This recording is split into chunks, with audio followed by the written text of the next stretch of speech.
Hey everyone, happy April 20th. Today I was originally planning to do Mime Junior and Platinum, but then once I realized, oh wait, 420 is coming up, I realized I needed to act fast and get out a special video. So today we are going to be playing through Pokemon Red and Blue with Weedle. You may be thinking, oh, I've seen that so many times, it's obviously impossible. But yes, that is with normal Weedle. We are going to be using a modern day Weedle. So let's get straight into the run.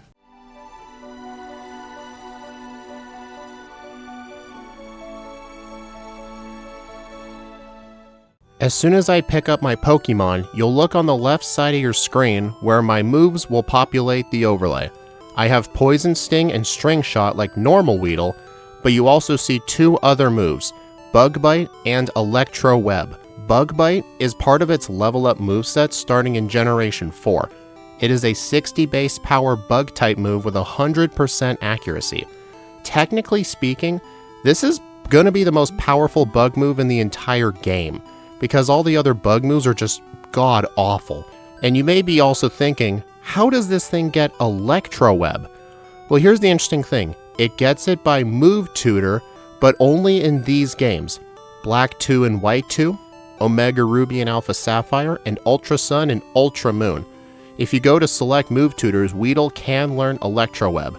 It is a 55 base power electric move with 95% accuracy, and it has a guaranteed chance to lower speed, but I can't exactly replicate that in Gen 1, so I gave it the effect of Bubble Beam, which is a 10% chance to lower speed. So I figured that was the best substitute. And other than that, the stats are going to be identical. Weedle has 40 HP, 35 attack, 30 defense, 20 special, and 50 speed. It's a good thing we have 50 speed because obviously since we're a Weedle, we're going to need to get a very high level anyway. And when we get that high level, we will be able to outspeed a ton of key foes. So that's good. You may also notice as the gameplay was going on in the background that the text seems to be a lot quicker than usual. Well, since this is technically a backported run, meaning I took a modern Pokemon and put it into an older game, even though Weedle's a Gen 1 Pokemon, this is modern day Weedle, so it's going to have a different moveset.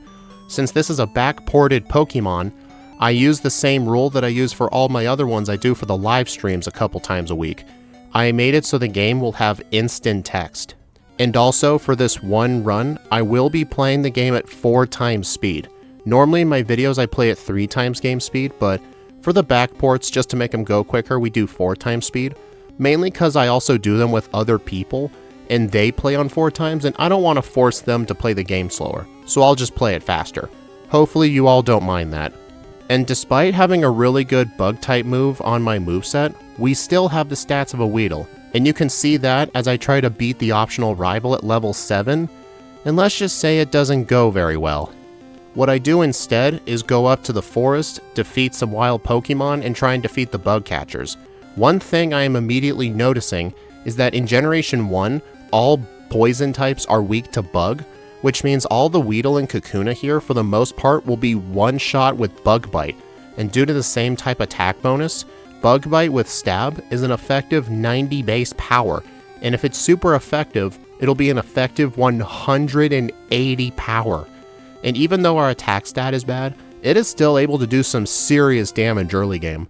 It really makes me wonder, like, how good bug type moves will be physically if a good bug move actually existed. I mean, Bug Bite by modern generations is considered a mid-tier bug move, but in this game, since I backported it, it's pretty much the best bug move in the game. So anyway, once I finish up Viridian Forest, I will head into Brock's gym and I will begin some Junior Trainer Blackout grinding. So what this is I take out the Doug Trio, get a decent amount of experience, and have the Sandshrew kill me. Obviously, I'm going to lose some money, but here's the thing, I don't really care about that, because what's more important to me is the experience. Plus, I already bought potions before the fight even started anyway.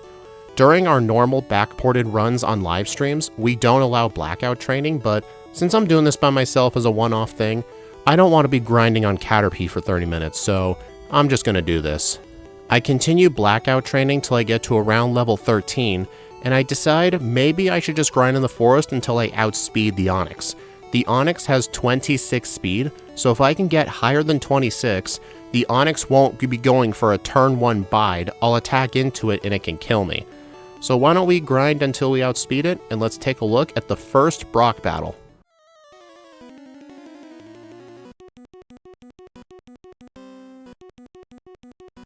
He leads off with his level 12 Geodude. Bug Bite does enough for the 3-hit, and Onix goes down in 5 Bug Bites. I do have to stall for a couple of turns because he tries to use a Bide, but once he quits using it, Bug Bite is enough to finish his whole team off. You know, if this was regular Weedle, this thing would need to be at least level 30, with struggle, so like, oh boy, yeah, this thing is already a huge improvement over normal Weedle. Also, here's the thing, just because we had an easy Brock does not mean I'm going to let my guard down. There is still an entire game ahead of us, so I fight all of the trainers on Route 3 and all the trainers in Mount Moon. I have no problems in Mount Moon, and I arrive in Cerulean City. Before I do some training, I buy a ton of potions just for in-between trainers, and I may as well buy my repels while I'm here. I generally wait till I get to Vermilion, but I figured today, since I'm coming here for potions, may as well get the repels. And now I take out the trainers in Misty's gym, and I figured since her Starmie is weak to bug and I have an actually good bug move, let's see how she goes. She leads off with her Staryu. I go for a Bug Bite and it goes down in 2 hits, and then next up is her Starmie. It outsped, crit me with Water Gun leaving me at low HP. I go for Bug Bite doing half, and then fortunately it uses a tackle, so I win on the first try. Okay, that is really impressive. Alright, time for Rival 2. On the first attempt, I actually end up winning, mainly because the Pidgeotto never once used a Sand Attack, and the Charmander was not smart enough to go for Ember. The Rival does not have good AI until at least Rival 3. The Rival battle in the lab, the optional Rival, and Rival 2 all have random AI because they're considered a separate trainer class from the others. That's why the sprite looks different. And now at this point, we have to go through Route 24 and 25. Besides the mandatory trainers, I do take out every single other trainer possible, mostly spamming with Bug Bite and Electro Web for some coverage. Although Bug Bite is going to be my MVP move because our attack is better than our special attack. And now that the Nugget Bridge routes are cleared out, I can defeat this Rocket Grunt right here, get the TM for Dig, and then head my way down to Vermilion City. I tried to fight this one Bug Catcher right here with a Butterfree.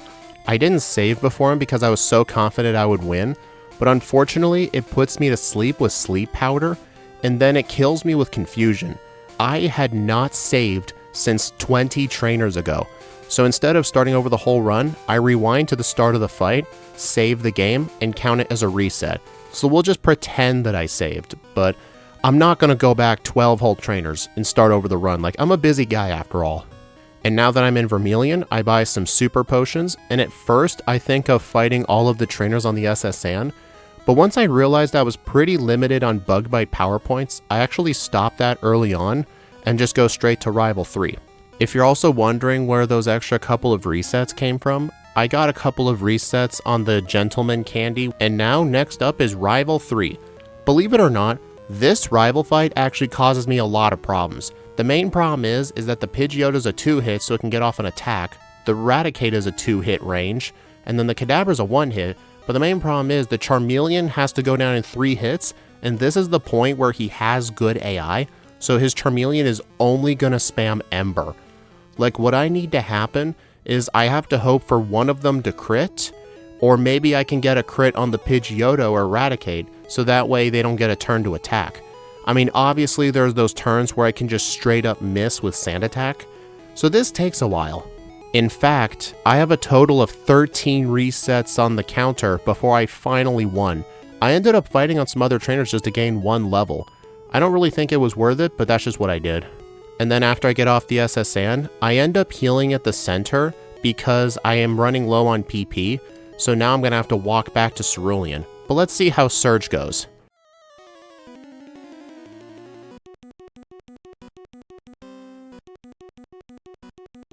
He leads with Voltorb, it goes down in 2 hits, Pikachu's a 1-hit, and then Raichu is a 2-hit. Thankfully, it never used Thunderbolt. Okay, well that was a pretty quick Surge. Anyway, as soon as I end up walking back to Cerulean, I can get the bike and go through the Route 9 Rock Tunnel Gauntlet of Trainers. Funnily enough, the Rapping Lass is an absolute joke because in this game, Grass and poison types, which is like 90% of grass types in this game, are 4 times weak to bug. So now that I have an effective 90 power bug move, thanks to stab, if it's 4 times super effective, it's going to be an effective power of 360. So that is absolutely insane.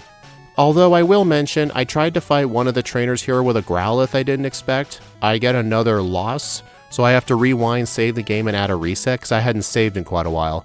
I will try my best to remember to save, but I am not good at it.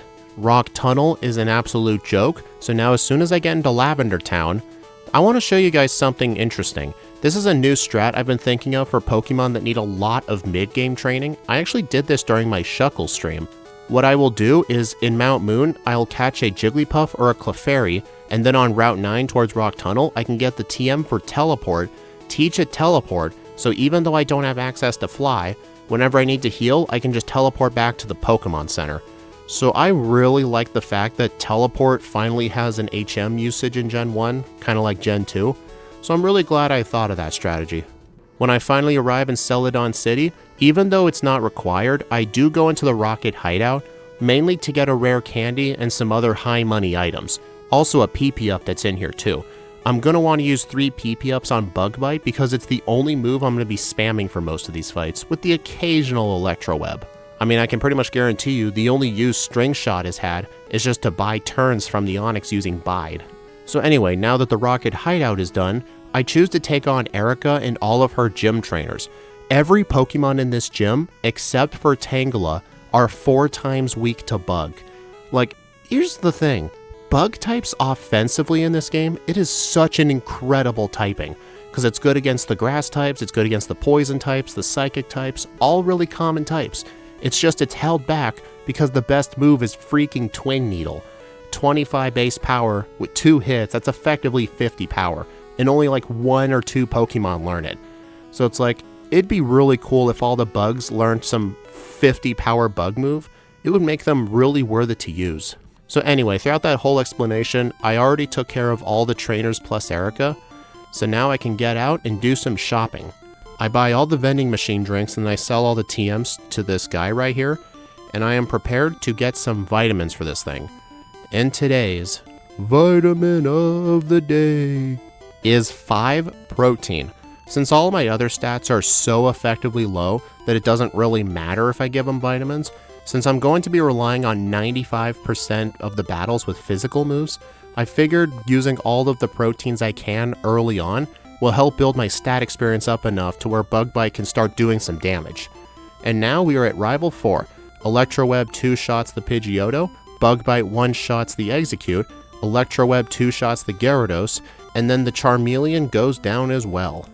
And then I go through the rest of the tower, and then I can get the Poke Flute from Mr. Fuji. So now, before I go down to Fuchsia City, I'm going to fight every single biker on Cycling Road. Most of these guys have poison types, which I can deal super effective damage to, but some of them do have fighting types, which are kind of an issue, because Bug Bite is resisted by the fighting types, but I resist the fighting type. So it's not going to be too bad, but it does drain my PP quicker, which then again is really good I have Teleport, because going into the menu and using Teleport is a little bit quicker than pressing Fly and navigating through a menu. So it's really good that I got Teleport. Once I eventually finish off all the bikers, I go through the Safari Zone, get the bare minimum stuff that I need, and now I choose to take on Koga and his trainers. All of his trainers have psychic types and poison types, so they will all take super effective damage. Although as you can see right here on this one guy with a level 38 Hypno, I can survive one of its confusions, but the first one actually crit and knocked me out and I did not see that coming, so I had to rewind and add a reset again. Yeah, get used to seeing that in this run. I mean, we are using a Weedle, you gotta remember that. Besides all the poison and psychic types, a couple of these guys have Sandslash, which resist bug moves, but they really can't do too much to me except annoy me with Sand Attack. So now, let's go take on Koga. Just because I have super effective damage does not mean he's going to be free. He leads with a Coughing, Bug Bite is a 2-shot, Muck is a 2-shot with Bug Bite, the second Coughing is a 1-shot, the Wheezing takes half damage from Bug Bite, and due to the good AI, its only move it will use is Self-Destruct. so I need to be able to survive a hit, but even when I get back to it, it doesn't even crit a self-destruct and it still knocks me out. I go on for a couple more tries and I realize, you know what, this isn't working, let me go do something else. And that something else I do is go to Silph Co. You may think it's a bad idea to fight Rival 5 right now. I'm not going to fight him yet. I'm actually going to do a lot of training. I go in the fighting dojo, knock out all of the black belts here. Even though they resist bug bite, they're not going to deal much damage to me, so I'm fine. And now while I am in Silph, I'm going to take out pretty much every single trainer in here. Most of them have poison types, a few psychic types, the occasional Cubone and Sand Slash, but still, I'm going to get a lot of good training here. Plus, there is a heal bed here whenever I need to use it on the 9th floor. And then once I finish all the training, I take on Rival 5 at level 53. He leads off with Pidgeot, Electroweb is unfortunately a 3-shot, the Execute is a 1-shot with Bug Bite. Thankfully the Gyarados doesn't use Hydro Pump, I outspeed the Alakazam and 1-shot it, but unfortunately Electroweb looks like it's going to be a 3-shot, and then it knocks me out with a Fire attack. I pretty much realize now that Rival 5 isn't going to happen yet, but since I'm a higher level, I'm going to go back to Koga. This time though, his Coughings are guaranteed 1-shots, and I will actually live a self-destruct at 27 hit points. So yep, there's Koga done. And now at this point, I can either do Rival 5 again or go to Blaine. But you will all see later why Blaine is such a freaking menace. You can probably guess, but for those of you who don't know, I'll hold off on it. I go around Silph Co and try to fight any of the remaining trainers that I may have missed, and now I go back at level 55. The Pidgeot is pretty much not an issue unless it's a 3-hit, because it can deal a lot of damage to me. Because when I get to the Charizard, I need to have enough HP to knock it out with 3 Electrowebs. Fortunately, I outspeed the Charizard, but the problem is, if it was a 2-hit, it'd be so much easier. What I need to happen here is either I get a crit on the Pidgeot, or a crit on the Charizard, because the Execute, Gyarados, and Alakazam are not an issue, unless the Gyarados rolls Hydro Pump, which is only a 1 in 4 chance. I do eventually do it at 29 resets into the run, so this was pretty much the hardest fight since Rival 3. It's hard to believe the MVPs were all rival fights, but it's kind of understandable since I'm facing the Charizard team. And then when I get to the top, Giovanni is a complete train wreck, and now I can go take on Sabrina. But before I do that, I am doing something I rarely ever do. I am fighting all of her gym trainers. There's actually a nice little path you can go. Steve M Plays, who I do these backport streams with a couple times a week, he says what he does, if you only go up or down on the pads, then you will reach every single trainer and eventually reach Sabrina. So that's what I do. I do get a bit lost along the way, but eventually I do all the trainers and get to Sabrina. Yeah, you guys probably saw this coming. Everything on her team was a 1-shot, and I outspeed even her Alakazam. See, that's the good thing with our 50 base speed. I mean, yeah, it sucks, but we have to be such a high level anyway, mainly for damage output. So our speed is actually quite good.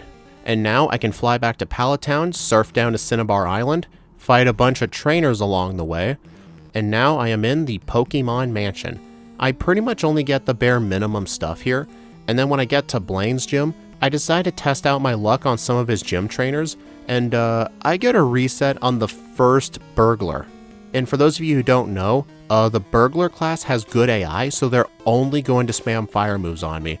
Like, this is why I wanted to delay Blaine for so long, because fire types resist the bug type, Poison Sting is pathetic, and Electroweb uses my lower special stat. After I defeat all of his gym trainers eventually, I get to Blaine at level 63. Roll the intro.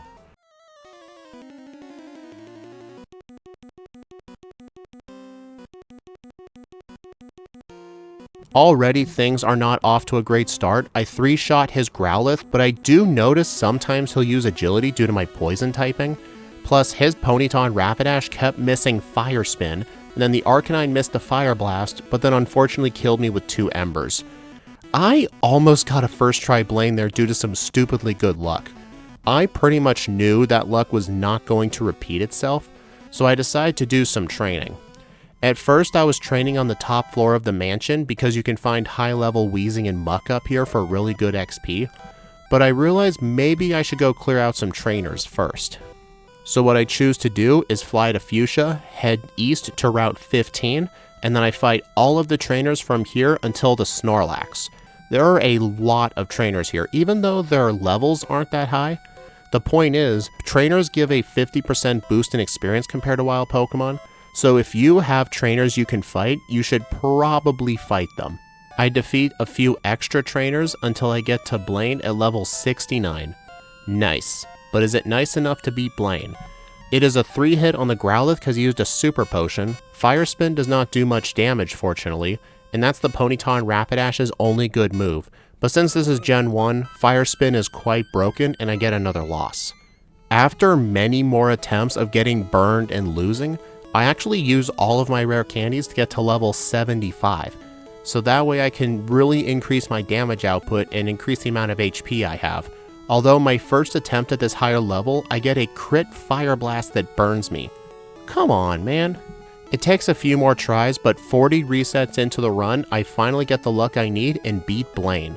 Yeah, I can pretty much say this ahead of time, you guys can probably expect this, but the top 3 trainers in this run are Blaine, Rival 5, and Rival 3. I mean, Rival 3 is lower just because he's a lower level. I could have done a bit of extra training, but Rival 5 definitely needed a crit luck, and Blaine was just absolutely insane. Like, he just needed a huge level. I mean, theoretically, I could have just gotten Struggle, but here's the thing. I've got over 100 power points. That's going to take a long time to drain. So I arrive at Giovanni's gym, defeat all of his trainers, and then I effectively sweep his entire team. Yeah, it really didn't prove a challenge at all, although I had to finish off the Rhydon with Poison Sting because I ran out of bug bites. It was only doing like 1 damage, but he had low health, it eventually died. So now, with all 8 badges in tow, I will heal at the center and go fight Rival 6.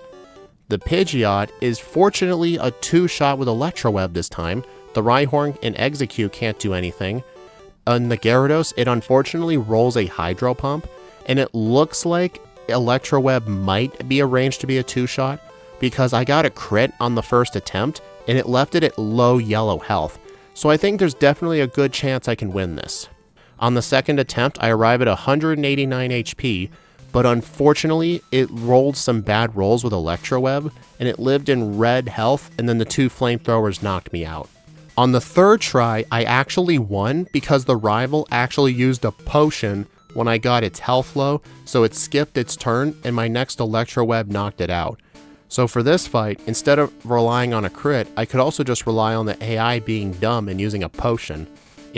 For those of you wondering why Rival 6 uses potions, the rival fights at Rival 3, 4, 5, and 6 all are the same trainer class with the same AI, so they all will use the same item, which is a potion. Anyway, with that dumb knowledge out of the way, I go into Victory Road, get the final rare candy. I do some optional trainers in here because I want to try and get to level 80 for a damage rounding threshold, but I only get up to 79, so I guess that'll have to do. So now that I'm at the Pokemon League, I can buy some full restores and take on the final 5 trainers. Let's do this shit. She leads off with Dewgong. Due to her good AI, she's only going to spam Rest, and I knock it out.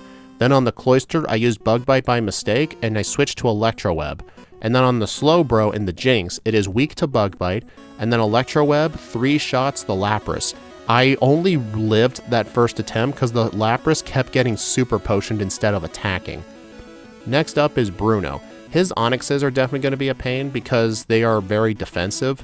And then on his fighting types, the Hitmonlee gets a crit on me, and I die to the Onix. I pretty much know what I did wrong there. I was using Bug Bite on his fighting types when I should be using Electro Web. Even though my special stat is worse, their special stat is much more worse than mine. So once I do that, I do beat Bruno on the second try. You know, funnily enough, with regular Weedle, even if you got the godlike luck, you pretty much have to end your run at Agatha because the amount of luck needed to beat her with normal Weedle is just astronomically low, it's pretty much impossible. With this Weedle though, Agatha was an absolute joke. Like, just imagine if Gen 1 Weedle had, I don't know, Pin Missile at level 30 or something. This thing could actually beat the game nicely. Anyway, now we're on Lance. Electroweb 2-shots the Gyarados, I use Bug Bites on the Dragonairs, and then I use a Bug Bite on the Aerodactyl by mistake, so I switch to Electroweb, and then when the Aerodactyl goes down, Dragonite comes out. It only spams Agility and Barrier due to the good AI. I run out of Bug Bites when I realized I should be using Electroweb because he's raising his defense stat. So now once Lance is defeated, I use a Rare Candy and go fight the champion. On the Pidgeot, it is still a 3-shot with Electroweb. That really irritates me a lot, actually. And then once I defeat the Alakazam in one hit, my main plan is to have the Rhydon badge boost me with Tail Whip or Leer, so that way it can raise my special stat high enough to potentially one-shot the Charizard or maybe a 2-shot, but unfortunately it has a 1 in 4 chance of Pin Missile, and it just kept rolling it so much. I also have to reset if the Pidgeot uses a turn 1 Sky Attack, because I have to knock it out in 3 hits. This fight though still takes quite a lot of attempts, and I only end up winning 54 resets in. Here is the battle. I use Electroweb on the Pidgeot, it Mirror Moves Electroweb, charges Sky Attack and I knock it out. I knock out the Alakazam. I use a few Bug Bites on the Rhydon to try and get as many boosts as I can, and I get 3 badge boosts with Tail Whip and Leer. Then the Gyarados is a 2-shot with Electroweb.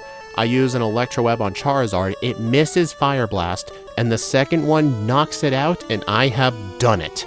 Weedle has beaten Pokemon Blue with a time of 2 hours, 3 minutes, and 46 seconds, with 54 resets at level 82, with a game time at the Hall of Fame of 6 hours and 37 minutes. That is a really interesting run. It was actually quite a lot of fun. Rival 6 was hard, Rival 5 was hard, Rival 3, Blaine was really difficult.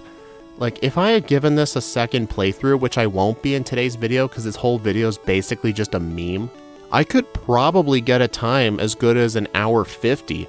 And you also gotta remember, this is with instant text speed, so I already had a speed advantage. If I had played this at 3 times speed with my normal rules, without the instant text, this would probably be a 3.5 hour run, but still, just the fact that modern day Weedle can actually beat the original Pokemon game while its Gen 1 counterpart could not is just absolutely insane to me. But still, this video was quite a lot of fun to make. I hope y'all enjoyed it. Please like, comment, and subscribe if you want to see more, and be sure to follow me on my socials or support on YouTube memberships. Links are down below. For all YouTube members, you will all have access to not only emotes during the streams, but you will have access to all the patch files of all the backport runs we have made, including the modern day Weedle if you want to play that yourself.